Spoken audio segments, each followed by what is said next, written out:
కొత్త rules implement చేయబోతున్నారట. రోజుకి 5 గంటలే కోచింగ్ అట. ఇది లోకేష్ నేతృత్వంలో ఉన్నటువంటి వ్యవస్థ ఇస్తున్నటువంటి అంశం. తాజాగా చూస్తుంటే ఇది రోజుకి 5 గంటల కోచింగ్ అన్నది ఈనాడు హైలైట్ చేసుకొచ్చింది. ప్రభుత్వం నిర్దేశించిన సమయాల్లో పాఠశాలలు, జూనియర్ కళాశాలలో కోచింగ్ తరగతులు నిర్వహించకూడదు. కోచింగ్ రోజుకి 5 గంటలకు మించకూడదు. విద్యార్థులకు తప్పనిసరిగా ఆదివారం సెలవు ఇవ్వాలి తదితర నిబంధనలతో ప్రభుత్వం ఏపీ కోచింగ్ సంస్థ నియంత్రణ పర్యవేక్షణ నిబంధనలు 2026 తీసుకొస్తోంది. ఇప్పటికే ముసాయిదా రూపొందించి ఆర్థిక శాఖ అనుమతికి పంపించింది. విద్యార్థుల ఆత్మహత్యలపై సుప్రీంకోర్టు ఆదేశాల మేరకు దీన్ని తీసుకొస్తోంది.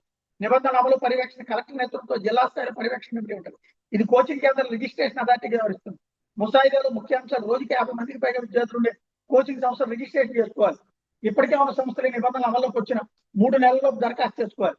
లేకుంటే జరిమానా విధిస్తారు లేదా వాటిని మూసేస్తారు. ఏ సంస్థ మార్కులు, ర్యాంకులు, ప్యానల్, నోటీస్ బోర్డులు వెబ్సైట్ లో ప్రదర్శించకూడదు. విద్యార్థులు మానసిక ఆరోగ్యం కౌన్సిలింగ్ ప్రత్యేక రికార్డులు నిర్వహించాలి.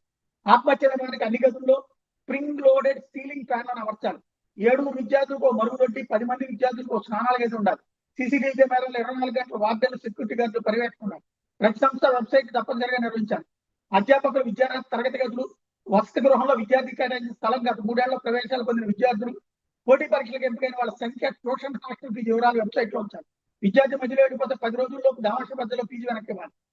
పోటీ పరీక్షలు విద్యార్థుల పరమైనటువంటి శిక్షణ, ట్యూషన్, బోధన, మార్గదర్శకత్వం చేసే కోచింగ్ కేంద్రాలకు నిబంధనలు వర్తిస్తాయి. జేఈ, నీట్, ఈఎస్సీ సెట్, ఇతరత్ర కోచింగ్ నిర్వహించే జూనియర్ కళాశాలలు క్రీడలు, నృత్యం, సంగీతం, కళలు, సృజనాత్మక కార్యక్రమాలు బోధన చేసే సంస్థలు కోచింగ్ సంస్థల పరిధిలోకి వస్తాయి. కోచింగ్ కేంద్రాల మీద ఏర్పడే జిల్లా స్థాయి పర్యవేక్షణ కమిటీ ఏ కేంద్రాన్ని ఎప్పుడైనా తనిఖీ చేయాలి. కోచింగ్ సెంటర్ యజమాని, అకాడమిక్ డైరెక్టర్లు, వార్డెన్లు, ట్యూటర్లతో సహా ఎవరినైనా పిలిపించి విచారించారు.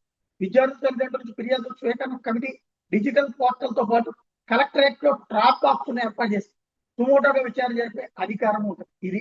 ఇవన్నీ నిజంగా అమలు చేయగలిగితే ఆంధ్రాలో ఒక్క ఎడ్యుకేషన్ ఇన్స్టిట్యూషన్ కూడా పనిచేయాలి.